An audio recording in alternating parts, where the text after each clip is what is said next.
Sempre em busca de novos territórios para conquistar, o empresário voltou-se para as coisas infinitamente pequenas. Os territórios que se situam no interior do corpo humano. O tecido de vida devia também pertencer-lhe. E a mão invisível do mercado permitia que de lá se extraísse o máximo lucro.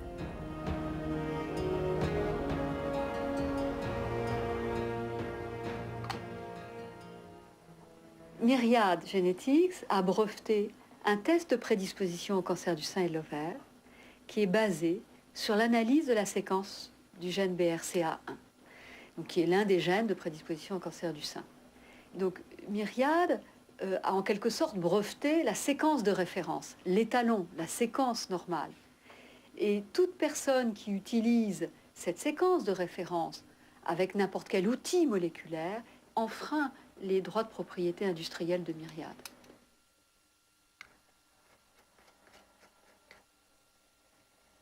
Nous avons décidé de nous opposer à ce monopole parce que je dirais que réaliser ces tests génétiques, c'est quelque chose qui est bien sûr nécessaire pour immédiatement la prise en charge des femmes à risque, mais aussi pour, à terme, améliorer leur prise en charge. Et c'est en cela qu'un tel monopole va limiter la recherche.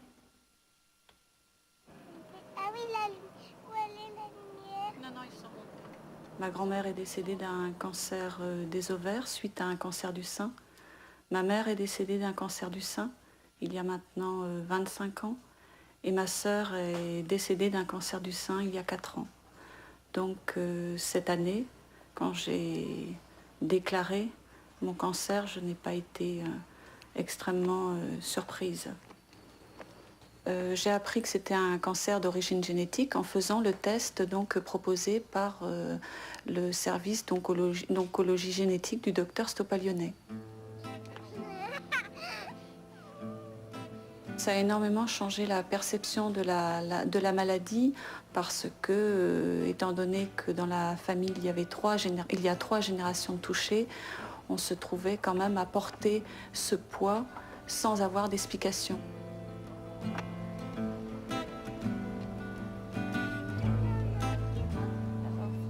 En faisant ce test de mon côté, j'ai apporté une réponse à la situation de ma famille, mais en même temps, j'espère que ça va faire progresser la recherche dans ce domaine-là, la recherche dans le domaine de la médecine prédictive.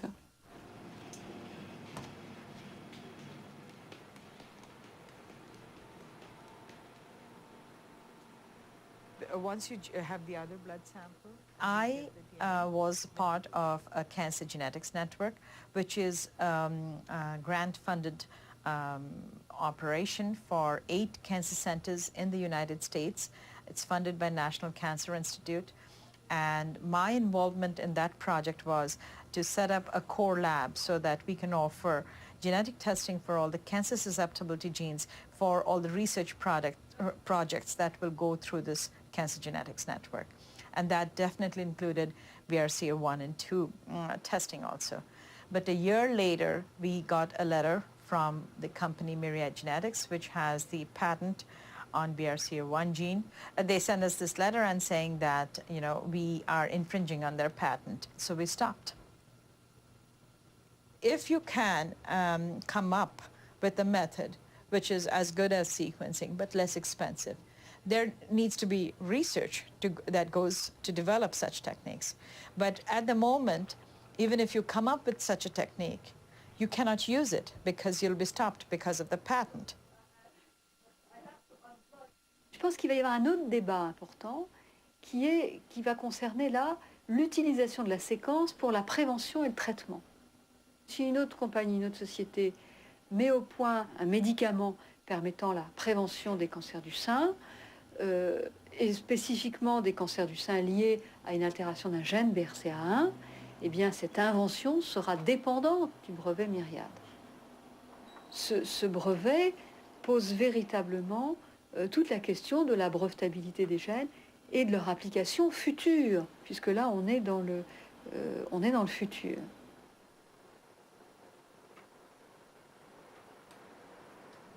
This is a very expensive business. To produce this drug at the end of this effort is about $500 million. if you do not have strong patent protection, not only for the drug at the end of the pipeline, but also for the intellectual property that's involved in identifying the gene and its function, nobody is going to partake in this effort. You know, at the turn of the last century, when the chemists were isolating the chemical elements in the periodic table, they and their companies put a lot of time and research into it. But we didn't allow them to claim patents on the actual products in the periodic table. We allowed them process patents.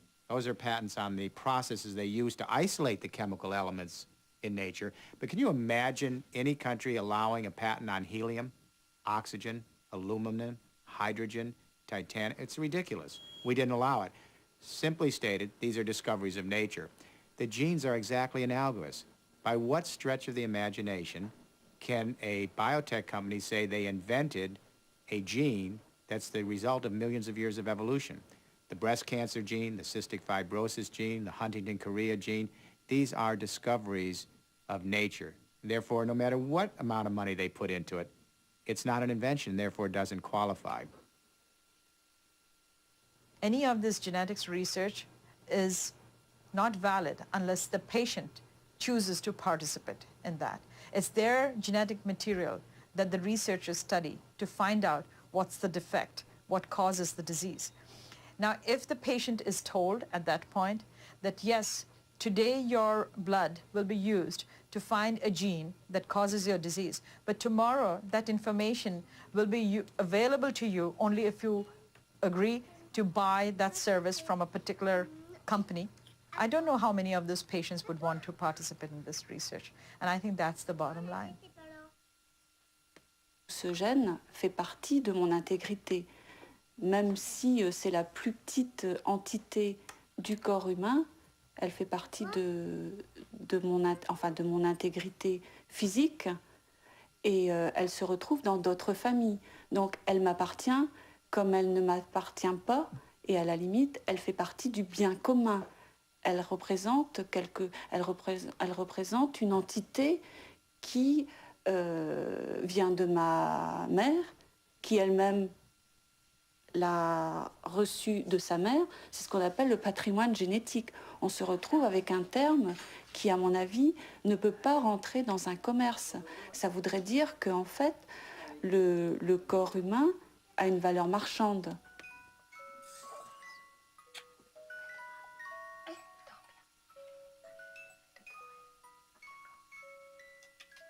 Now imagine our children, if they grow up in a world where they think of human beings at the conceptual stages as invention, when they think of the genes, the proteins, the cells, the organs, the tissues, and even whole species as inventions.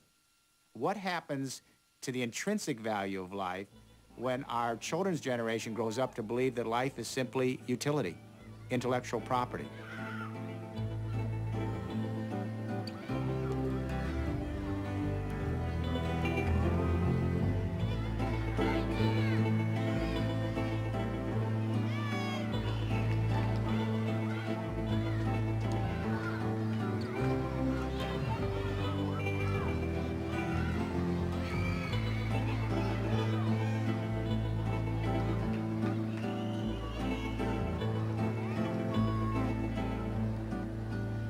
Le principe des brevets, initialement, avait pour but l'intérêt général, à la fois celui des investisseurs qui investissaient, mais aussi celui des chercheurs et celui des patients, permettant une meilleure prise en charge. Mais aujourd'hui, et on le voit avec Myriad Genetics, eh bien, on assiste à une dérive des droits conférés par ces brevets, et on n'est plus dans l'intérêt général. I think we need to do the right thing here. The right thing is we need to understand the gene pool as a commons. It's a trust. It's our responsibility as part of the legacy of evolution on this planet. We ought to treat it with that kind of respect. We should craft a great treaty to establish the gene pool, micro, plant, animal, and human, as a shared responsibility in which all the governments of the world become the signatories to this idea of the gene pool as a commons. If this patent policy is not challenged, in less than 10, 15 years, giant life science companies will actually own the genetic blueprints of the human species. And they will increasingly own the genetic blueprints of all of the other species that make up millions of years of evolution. That gives them tremendous power to dictate the terms upon which the rest of us enter the age of biology, the biotech century.